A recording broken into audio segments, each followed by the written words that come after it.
The morning air was crisp at the Tower of London, as Richard Williams walked through the ancient corridors carrying his clipboard.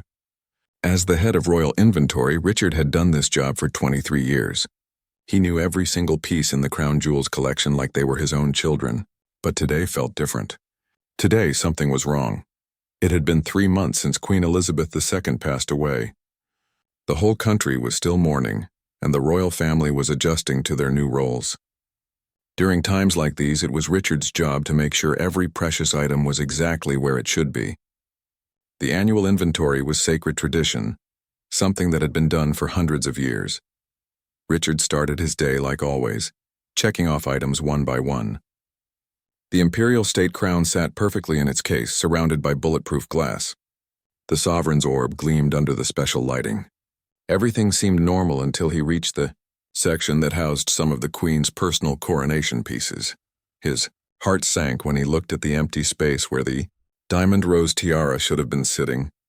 This wasn't just any tiara. It was the one Queen Elizabeth wore during her coronation ceremony in 1953. Millions of people around the world had seen her wearing it in photographs. Richard blinked hard and looked again, hoping his eyes were playing tricks on him. The tiara wasn't there. Richard's hands started shaking as he flipped through his inventory sheets. Maybe he had made a mistake. Maybe it was being cleaned or photographed for some royal event. He called his assistant, Jenny, who had worked with him for 15 years. "Jenny, can you check the maintenance log for the diamond rose tiara?" Richard asked, trying to keep his voice steady. Jenny's footsteps echoed through the chamber as she hurried to the computer. After a few minutes of typing and clicking, she looked up with confusion written all over her face. "Richard, there's no record of it being moved. According to our system, it should be right there in case number 7. But case number 7 was empty." Richard felt his stomach drop as he continued checking the other cases. The sapphire star brooch, a gift from Queen Victoria herself, was missing from its display. The emerald necklace that had been passed down through 6 generations of royalty was nowhere to be found. In total, 7 precious pieces from the late Queen's personal collection had vanished without a trace. This wasn't just about money, though these pieces were worth millions of pounds. These were symbols of British history, items that connected the current royal family to centuries of tradition. They were irreplaceable artifacts that belonged to the British people. Richard immediately called his supervisor, then the palace security team. Within an hour, the Tower of London was quietly swarming with investigators. They couldn't let word get out to the public. If people found out that the crown jewels had been stolen, it would create a scandal that could shake the very foundation of the monarchy. The first theory was simple human error. During the chaos following the Queen's death, perhaps someone had moved the items for safekeeping and forgotten to update the records. Royal events had been happening non-stop. There were memorial services, state dinners, and countless meetings with world leaders.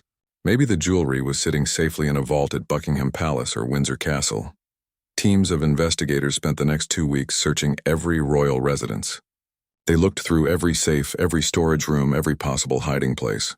They interviewed staff members, security guards, and anyone who had access to the royal collections during the transition period.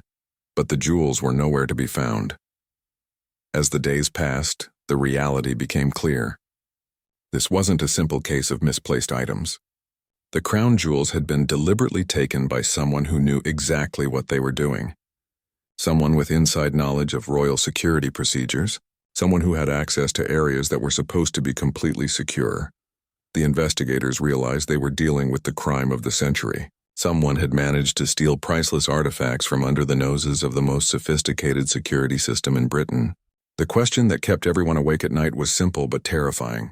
Who could have done this, and where were the crown jewels now?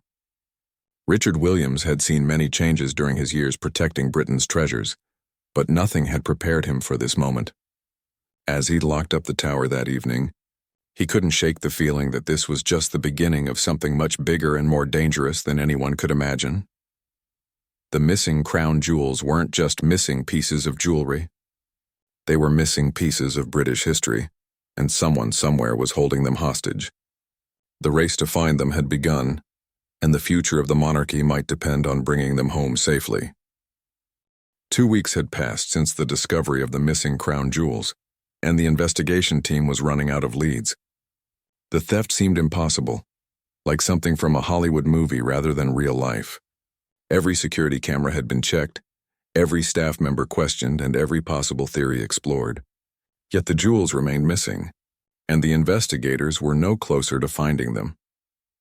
Detective Inspector Patricia Hayes had been chosen to lead the investigation because of her reputation for solving impossible cases. She had worked on art theft cases before, but nothing compared to this. The pressure was enormous. Every day that passed meant the jewels could be moved further away or sold to private collectors who would hide them forever. Patricia was reviewing case files in her temporary office at Scotland Yard when her phone rang.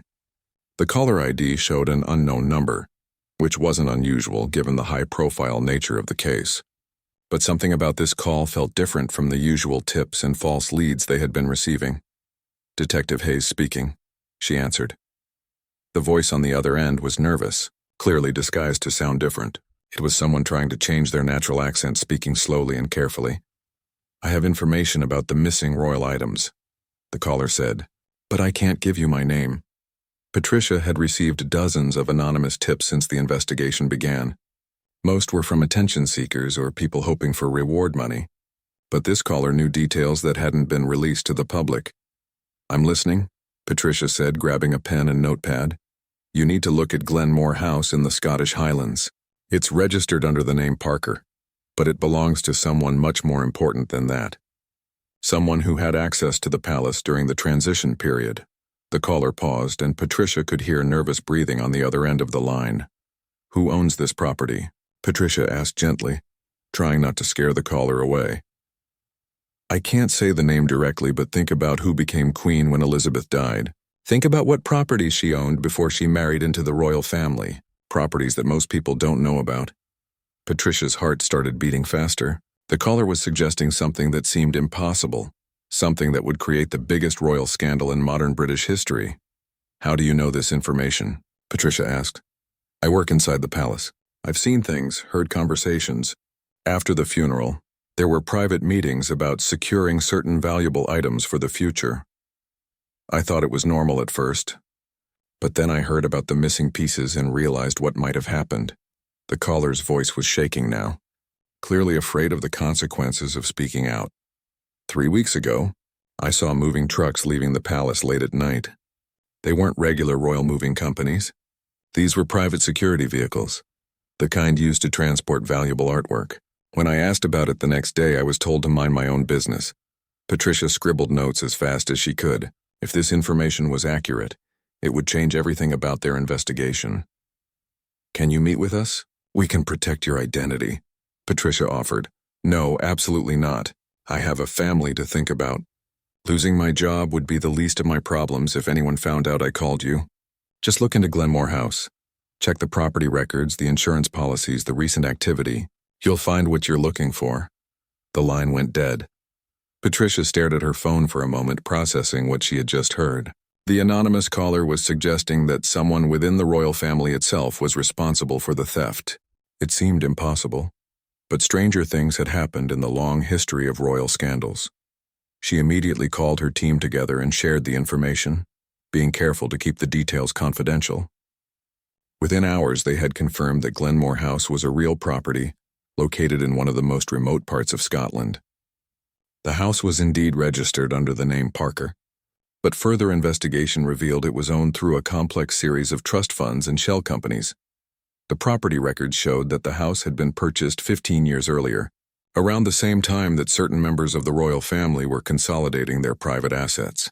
More interesting was the fact that significant renovations had been completed just 6 months ago, including the installation of advanced security systems and climate-controlled storage areas.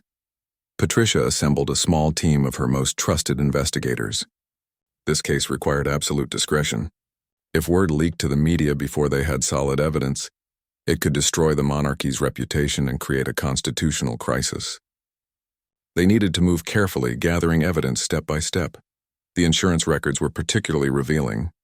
Multiple policies had been taken out on valuable jewelry and artwork stored at Glenmore House, with the coverage amounts increasing dramatically in recent months. Someone was clearly planning to store very valuable items at this remote location. As Patricia drove home that evening, she couldn't stop thinking about the anonymous caller's words. Someone with palace access, someone who became queen when Elizabeth died, someone with properties that most people didn't know about. The implications were staggering. The investigation was about to take a turn that no one could have predicted. The missing crown jewels weren't just stolen by any ordinary thief. They might have been taken by someone who believed they had every right to them, someone who thought they were protecting British treasures rather than stealing them. Patricia knew that the next phase of the investigation would be the most dangerous yet. They were about to investigate someone who could destroy careers and lives with a single phone call. But the crown jewels belonged to the British people, and no one, regardless of their title or position, was above the law. The Scottish Highlands stretched endlessly in every direction as Detective Inspector Patricia Hayes and her team made their way toward Glenmore House. The landscape was breathtaking but also isolated, the perfect place to hide something valuable without being disturbed. After 3 hours of driving on increasingly narrow roads, they finally reached the area where satellite images showed the mysterious mansion.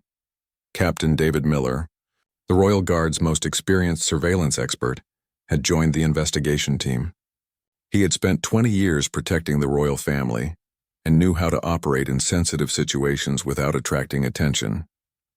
As they parked their unmarked vehicle behind a cluster of ancient oak trees, David pulled out his high-powered binoculars. "There it is," he whispered, pointing toward a grand stone building nestled in a valley about half a mile away. Glenmore House was much larger than they had expected. The satellite images hadn't captured the full scale of the property. The mansion looked like something from a period drama, with tall windows, ornate stonework, and multiple chimneys rising from a slate roof.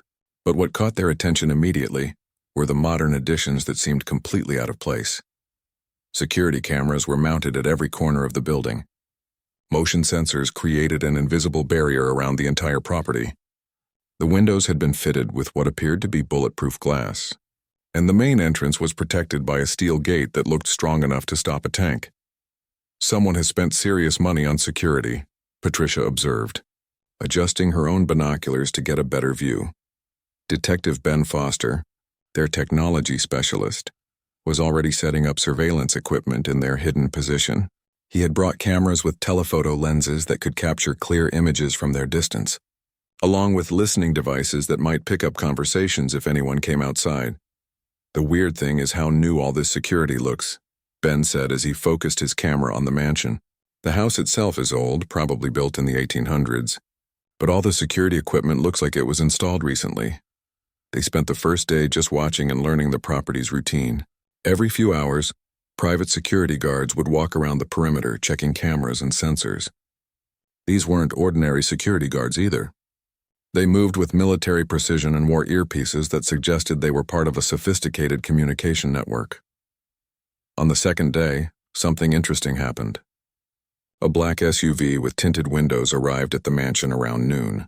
The vehicle had no license plates, which immediately raised red flags for the investigation team. Through their cameras, they watched as two people in expensive suits got out and were escorted into the building by the security guards. Government officials? Patricia wondered aloud. Or lawyers, David suggested.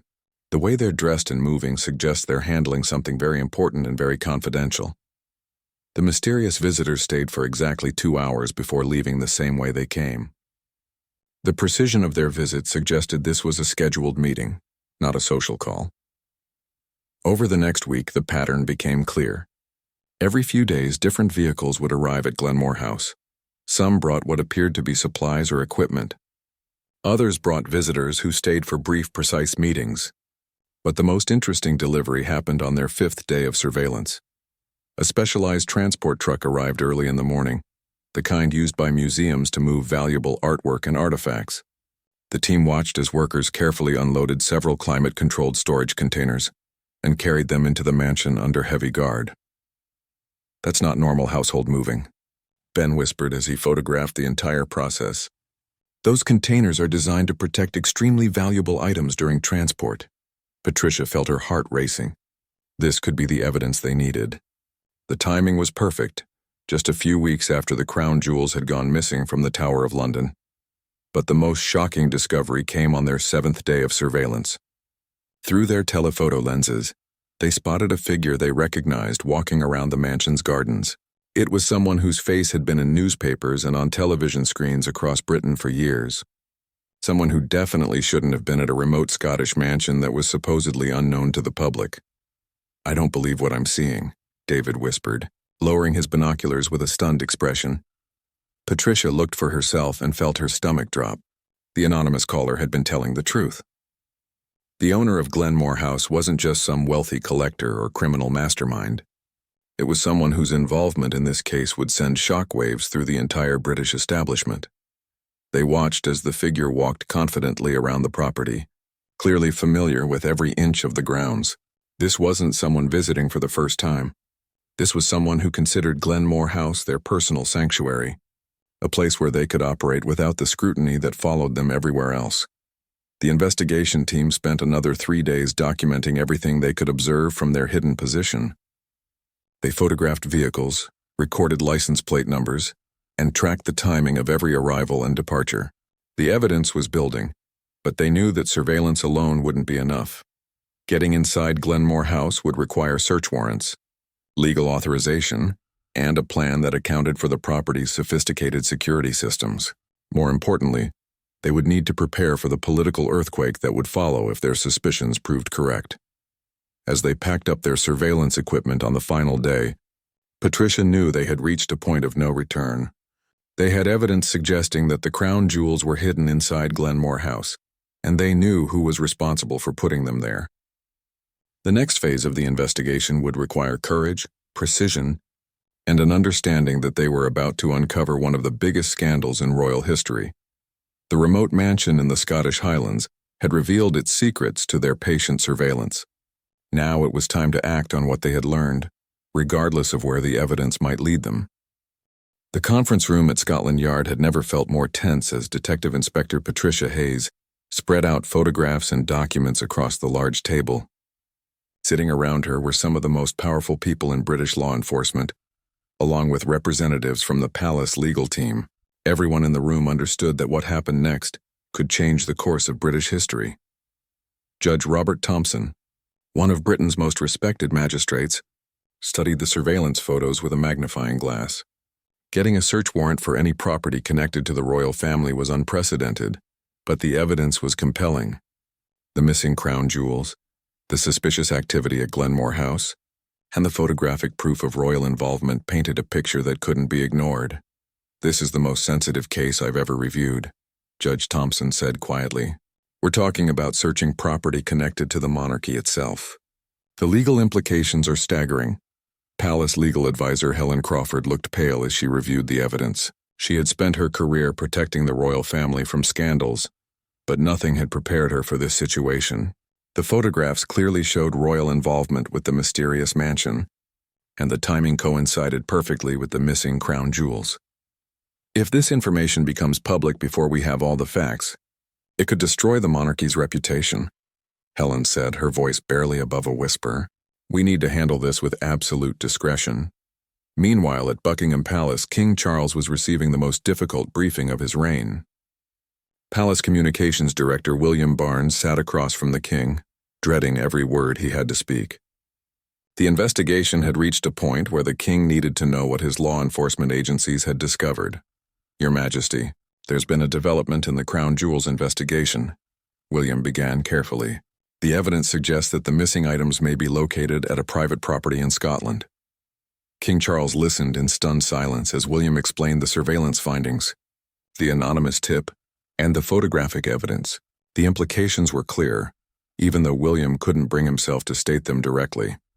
"You're telling me that my wife may be involved in the theft of my mother's crown jewels?" King Charles asked, his voice filled with disbelief and pain. William nodded reluctantly. "The evidence is circumstantial but compelling, Your Majesty.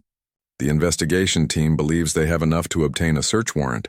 The king stood up and walked to the window, looking out at the gardens where tourists were taking photographs and children were playing. His entire world felt like it was collapsing. How could he rule a country when his own family might be involved in stealing its greatest treasures? Back at Scotland Yard, the legal preparations continued. The search warrant application was being written with extreme care, every word chosen to ensure it would hold up under the intense scrutiny that would surely follow. They couldn't afford any legal mistakes that might allow evidence to be thrown out of court. Detective Patricia Hayes was working with a team of lawyers to plan the search operation. Glenmore House's security systems would need to be overcome, but they had to do it legally and safely. More importantly, they needed to ensure that any evidence they found would be admissible in court. "We'll need technical specialists to deal with the electronic security," Patricia explained to the team. "But we also need to be prepared for the possibility that someone might try to destroy evidence if they realize we're coming." The insurance documents they had obtained painted a troubling picture.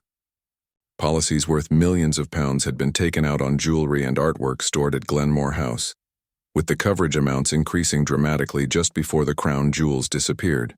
It looked like someone had been planning this theft for months. Financial analyst Robert Clark had been quietly investigating the money trail connected to Glenmore House. What he found was a complex web of trust funds, offshore accounts, and shell companies designed to hide the true ownership of the property. But with patience and expertise, he had traced it all back to its source. The financial records show payments for security upgrades, climate-controlled storage installation, and transportation services.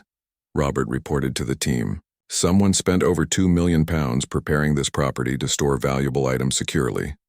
At the palace, crisis communications expert Angela Foster was developing plans for every possible scenario.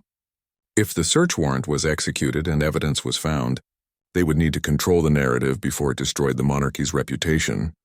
"We need to prepare statements for multiple outcomes," Angela explained to her team. "If evidence is found, we position this as the royal family cooperating with law enforcement to recover stolen national treasures.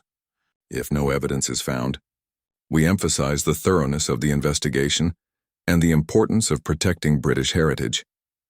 But everyone involved knew that public relations couldn't solve a problem this serious. If the crown jewels were found at Glenmore House, it would prove that someone within the royal family had stolen priceless national treasures. No amount of spin could make that acceptable to the British people. The psychological impact on King Charles was becoming evident to everyone around him. He was struggling to concentrate during official meetings, and his closest advisors were concerned about his ability to handle the stress. The idea that his wife might have betrayed not just him personally, but the entire institution of the monarchy, was almost too much to bear. Private investigator Michael Davis, working for the palace, had been conducting his own discreet inquiries into Glenmore House. What he discovered confirmed the worst fears of everyone involved. The property had been used recently to store valuable items, and the security measures were consistent with protecting extremely precious artifacts.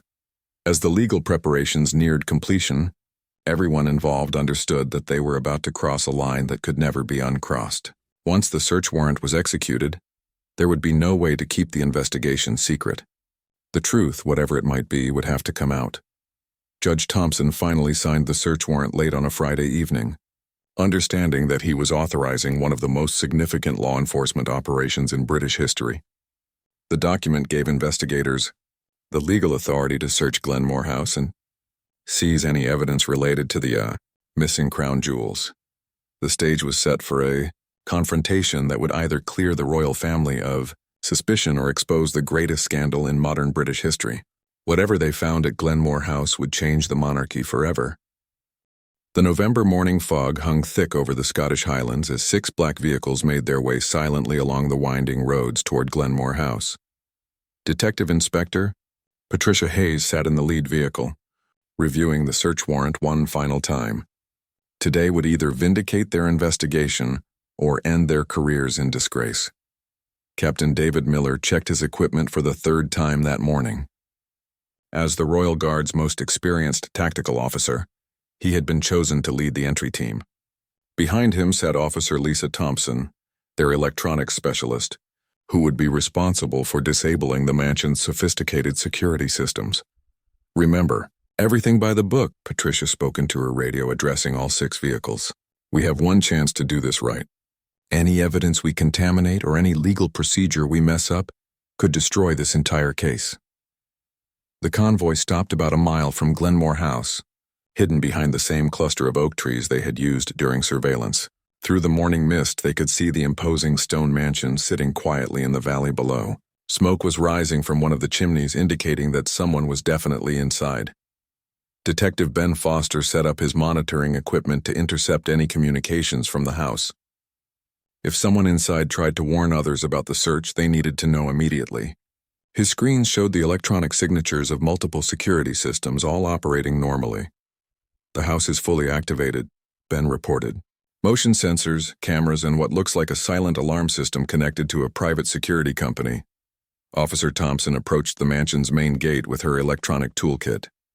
The lock was more sophisticated than anything she had encountered before, clearly designed by security experts who understood both traditional and digital protection methods. But her training had prepared her for exactly this situation. "This isn't just keeping people out," she whispered into her radio. "This system is designed to protect something extremely valuable inside."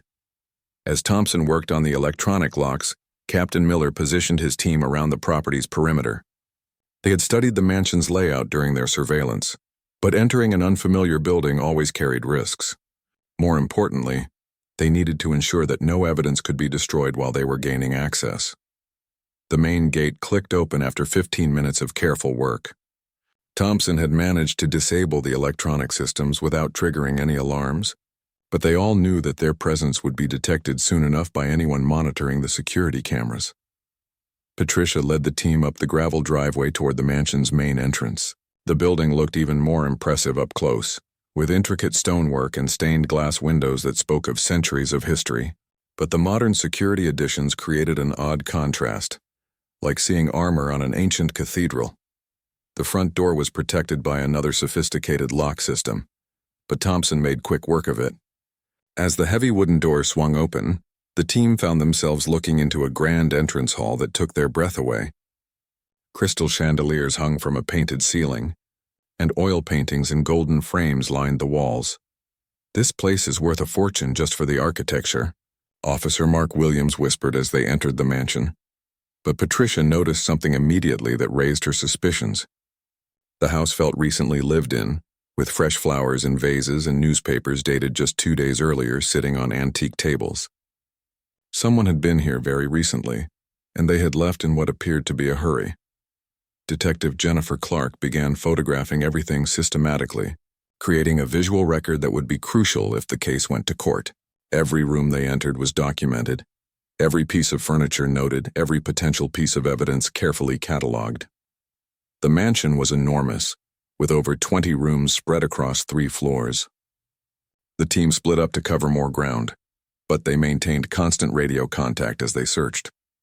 Each room told a story of wealth and privilege, but also of recent occupation and hasty departure. In the master bedroom, Officer Thompson found clothes still hanging in wardrobes and personal items scattered on dressing tables. A coffee cup sat on the bedside table, still containing cold coffee that couldn't have been there for more than a day or two. "Someone left here recently," Thompson reported, "and they left fast enough to abandon personal belongings." The library contained thousands of rare books, some dating back centuries. But more interesting were the empty spaces on the shelves where books had been removed recently. Dust patterns showed that items had been taken away, possibly important documents or records. Captain Miller was searching the formal dining room when he noticed something unusual about one of the walls. The wallpaper pattern didn't quite match up in one section, suggesting that something had been installed or modified recently. "Patricia, you need to see this," Miller called over his radio. As the team gathered in the dining room, Miller pointed out the irregularities in the wall construction. Officer Thompson pulled out a handheld device that could detect hollow spaces behind walls, confirming that there was definitely something unusual about this particular section. "There's a void back there," Thompson reported, "either a hidden room or a large storage space." But the most significant discovery came when Detective Clark was searching the mansion's study. Filing cabinets contained financial records, insurance documents, and correspondence that painted a picture of someone preparing to store extremely valuable items at Glenmore House. Insurance policies worth over £50 million covered jewelry, artwork, and historical artifacts stored at the property. Transport receipts showed payments to specialized companies that moved valuable items for museums and private collectors. Most damning of all were invoices for climate-controlled storage units designed specifically for precious metals and gemstones. "This isn't just someone's holiday home," Clark announced to the team. "This is a storage facility for stolen treasures." As they continued searching the main floors, Patricia couldn't shake the feeling that they were missing something important. The evidence they had found was compelling, but they hadn't yet discovered the crown jewels themselves. She knew that without the actual stolen items, their case would be much harder to prove in court. "There has to be more," she said to Miller. "A place this sophisticated doesn't just store valuable items in regular rooms. There's a secure area somewhere that we haven't found yet." The team regrouped in the main hall, comparing notes and reviewing what they had discovered so far. The evidence of recent occupation was clear. The financial records proved intent to store valuable items, and the security systems were consistent with protecting priceless artifacts. But somewhere in this massive mansion, Patricia was convinced, lay the proof they needed to solve the greatest theft in British history. The question was where someone would hide the crown jewels in a house this size, and whether they could find them before anyone realized the investigation had reached Glenmore House. After 3 hours of searching the mansion's main floors, Detective Inspector Patricia Hayes decided it was time to explore the basement. Something about the building's layout suggested there was more to Glenmore House than what they could see above ground. The foundation seemed too large for the rooms they had already searched. Officer Lisa Thompson led the way down the stone steps into the basement, her flashlight cutting through the darkness. The temperature dropped noticeably as they descended, and the air carried the musty smell of centuries-old stone and mortar. But there was something else, a faint scent of modern climate control that seemed out of place in such an ancient space. The basement was divided into several rooms, each with thick stone walls that looked like they had been built to last forever. Most of the spaces were used for typical basement storage, wine racks, old furniture, and boxes of household items. But as Thompson moved her flashlight across the walls, she noticed something that made her heart race. "The stones don't match," she announced to the team, pointing at a section of wall that looked different from the rest.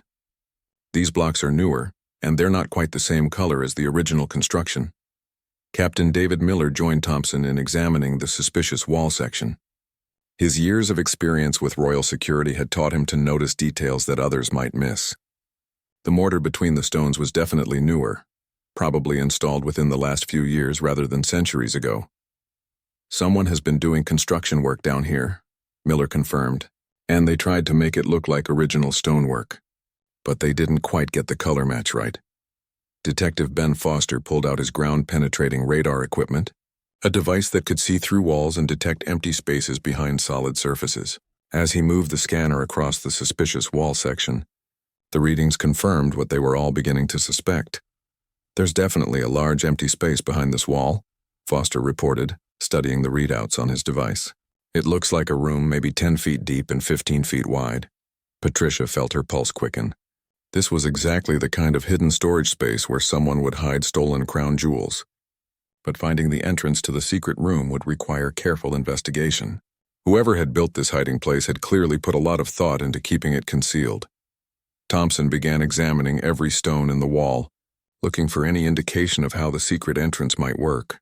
After 20 minutes of careful inspection, she found what she was looking for. One particular stone, about chest-high on the wall, showed slight wear marks around its edges. "This stone moves," Thompson announced, pressing against it gently. "There are finger marks in the dust around the edges." As Thompson applied pressure to different parts of the stone, it suddenly clicked and shifted inward about an inch. The sound of mechanical gears turning echoed through the basement, and a section of the wall began to swing open like a door, revealing a hidden chamber beyond. The secret room was unlike anything the team had ever seen. The walls were lined with climate-controlled storage units, each one designed to maintain perfect conditions for preserving valuable artifacts. Soft lighting automatically illuminated the space as they entered, revealing a treasure trove that took their breath away. Glass display cases filled the room, each one containing items that clearly didn't belong in a private residence. Jewelry sparkled under the controlled lighting. Paintings in protective frames hung from specialized mounting systems, and documents in archival storage containers suggested a collection of historical importance. "My God," Patricia whispered as she stepped into the secret vault. "This isn't just where they hid the crown jewels. This is where they've been hiding stolen treasures for years. Detective Jennifer Clark immediately began photographing everything, documenting the secret room's contents with systematic precision. Every item would need to be cataloged, every piece of evidence properly recorded for potential court proceedings. But it was Officer Mark Williams who made the discovery they had all been hoping for. In the center of the room sat a specialized display case that contained items unmistakably recognizable from their photographs of the crown jewels collection. "There's the diamond rose tiara," Williams announced, pointing at the centerpiece of the display. The tiara sparkled under the vault's lighting exactly as it had in the Tower of London, its diamonds catching and reflecting light in the same distinctive pattern they all remembered from the official photographs. Next to the tiara sat the sapphire star brooch, its deep blue stones clearly visible through the protective glass. The emerald necklace lay coiled in a custom-fitted storage tray, each stone properly cushioned to prevent damage during storage. Patricia counted 7 pieces from the crown jewels collection, exactly matching the items that had been reported missing from the Tower of London. But the secret vault contained much more than just British royal artifacts. Other display cases held jewelry and artwork that appeared to be from various European royal collections. Paintings bore the distinctive style of old masters, and documents in archival containers suggested historical significance that went far beyond simple monetary value. "Some of these pieces look familiar from art theft reports I've seen," Foster observed, studying a painting of a Renaissance nobleman. "I think we've stumbled onto a much bigger operation than just the crown jewels theft." Thompson was examining the vault's security systems, which were even more sophisticated than the mansion's main defenses. Biometric scanners, pressure sensors, and temperature monitors created multiple layers of protection for the stored treasures. "Whoever built this vault spared no expense," Thompson reported. "This is museum-quality storage designed to preserve these items indefinitely." The evidence was overwhelming. Not only had they found the missing crown jewels, but they had discovered what appeared to be a systematic operation to steal and store valuable artifacts from multiple sources. The secret vault represented years of planning and millions of pounds in construction and security costs. Patricia realized that their investigation had uncovered something far more significant than a simple theft.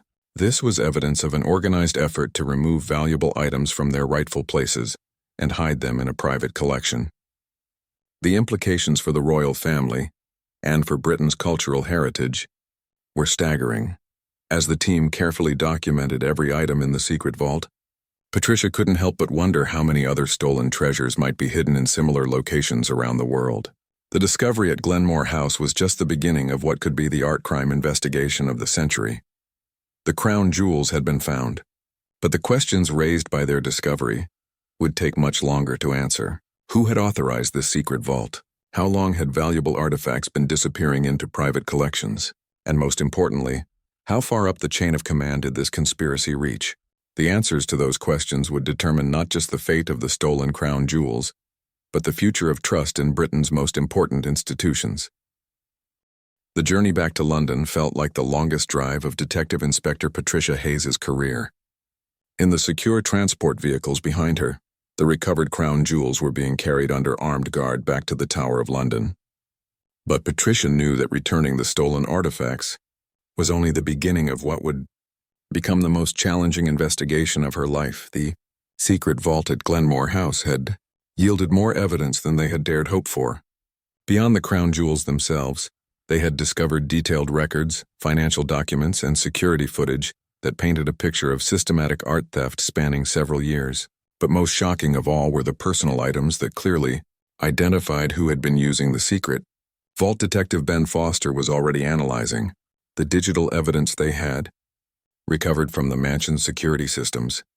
Hidden cameras throughout the property had recorded every visit, every delivery, and every person who had accessed the secret vault. The footage was time-stamped and crystal clear, leaving no doubt about who had been involved in the operation.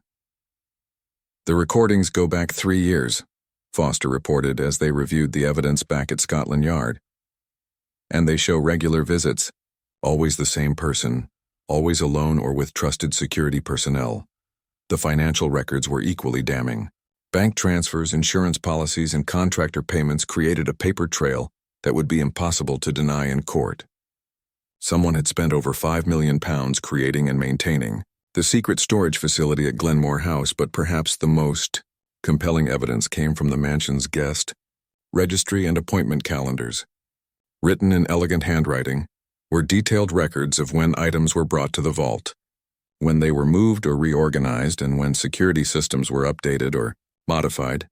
Captain David Miller was coordinating with the Palace security team to ensure that news of the discovery didn't leak to the media before the investigation was complete. The political implications were enormous, and everyone involved understood that how they handled the next few steps could determine the future of the British monarchy. "We need to move carefully," Miller explained to the team. "Once we make formal accusations, there's no going back. The evidence needs to be absolutely bulletproof." Patricia knew that the time had come for the most difficult part of the investigation. The evidence was overwhelming, but confronting someone of such high position required delicate handling and absolute certainty. She had spent her career building cases against criminals, but never against someone who could potentially destroy her career with a single phone call. The confrontation was scheduled for a private meeting at Buckingham Palace, away from public scrutiny, but with sufficient legal witnesses to ensure that everything was properly documented. Palace legal advisor Helen Crawford would be present, along with representatives from Scotland Yard and the Crown Prosecution Service. Detective Jennifer Clark had prepared a comprehensive presentation of the evidence, including photographs of the secret vault, copies of the financial records, and still images from the security footage. Every piece of evidence had been authenticated and documented, according to legal standards that would hold up in any court. The meeting room at Buckingham Palace felt charged with tension as everyone took their seats. Patricia had never been in such an ornate setting for a criminal investigation, with oil paintings of former monarchs looking down from gilded frames as she prepared to present evidence of the greatest royal scandal in modern history. When the accused person entered the room, Patricia was struck by how calm and composed they appeared. There was no sign of nervousness or guilt, just the confident bearing of someone accustomed to positions of power and authority. But Patricia had seen this before in white-collar crime cases, where perpetrators convinced themselves they weren't really criminals. "Thank you for agreeing to meet with us," Patricia began formally.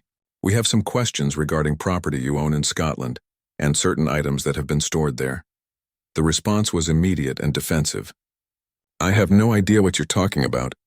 Glenmore House is managed entirely by trustees, and I rarely visit the property." Patricia nodded to Clark, who began displaying the security footage on a large screen. The video showed clear images of the accused person walking through the mansion, accessing the secret vault, and personally overseeing the storage of valuable items. "These recordings were made by your own security systems," Patricia explained calmly.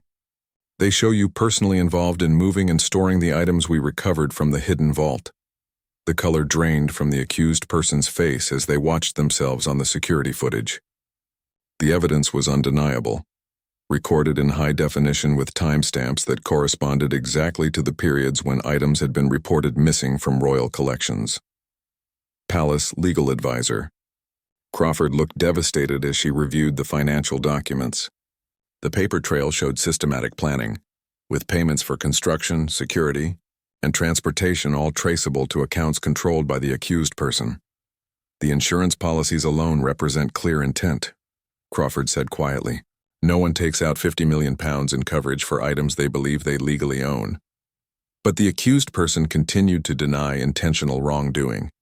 "I was protecting those items during a period of transition. The royal collections needed to be secured, and I was ensuring they wouldn't be lost or damaged." Patricia had heard similar justifications from other thieves who convinced themselves they were protecting rather than stealing valuable items.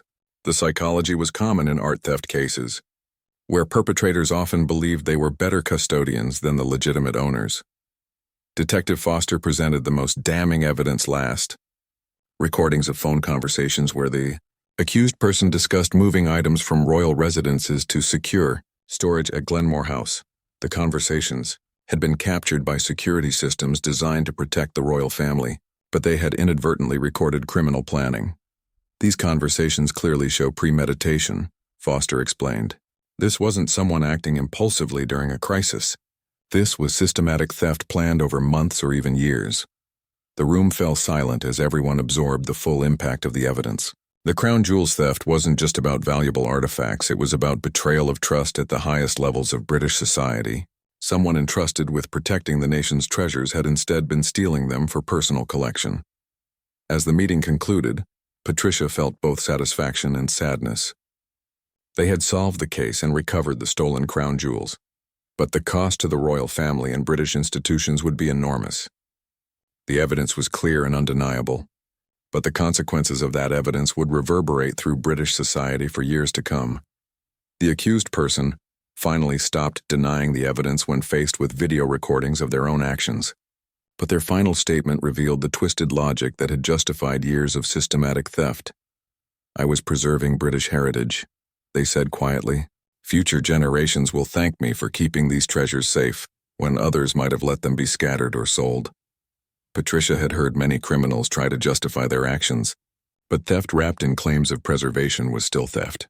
The crown jewels belonged to the British people, not to any individual who decided they could be a better guardian of the nation's heritage. The private meeting between King Charles and Queen Camilla took place in the king's study at Windsor Castle, away from the staff and security personnel who might overhear their conversation. The weight of the evidence presented by Detective Inspector Patricia Hayes had made denial impossible, and now the royal family faced the most serious crisis of trust in its modern history. King Charles sat behind his desk, looking older than his years as he struggled to process what he had learned about his wife's actions. The woman he had married, the woman he had trusted to help him lead the nation, had systematically stolen some of Britain's most precious treasures and hidden them in a secret vault. "How could you do this to me, to our family, to the country?" King Charles asked, his voice filled with pain and disbelief. "These weren't just valuable objects. They were symbols of everything we represent to the British people." Queen Camilla initially tried to maintain her innocence, but the video evidence from Glenmore House made further denial pointless. She had been recorded personally overseeing the transfer of crown jewels to the secret vault, checking on their storage conditions, and updating security systems to protect her hidden collection. "I was preserving them," Camilla finally admitted, her composed facade beginning to crack. "During all the chaos after Elizabeth's death, I was afraid that decisions would be made to sell pieces or loan them to museums where they might be damaged or lost forever." But King Charles wasn't convinced by her justification.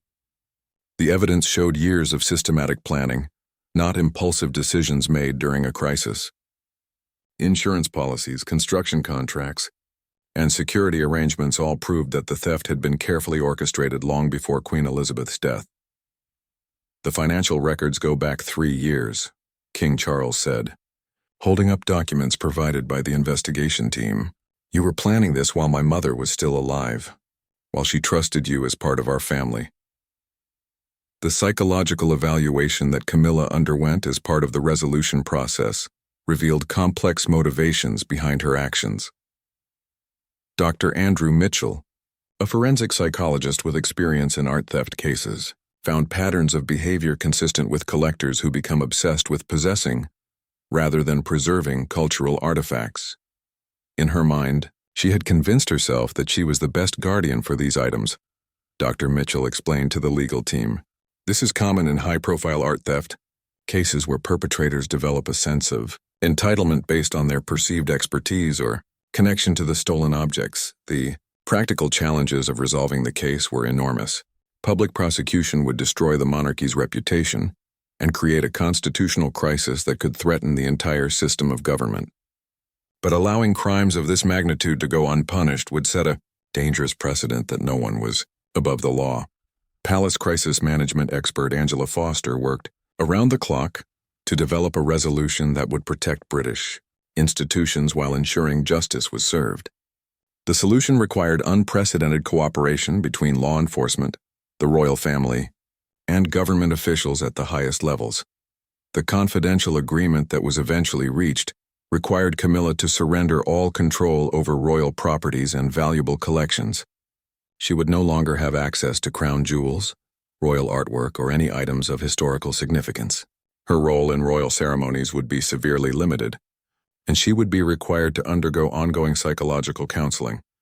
More significantly, Camilla agreed to make substantial financial restitution to cover the costs of the investigation.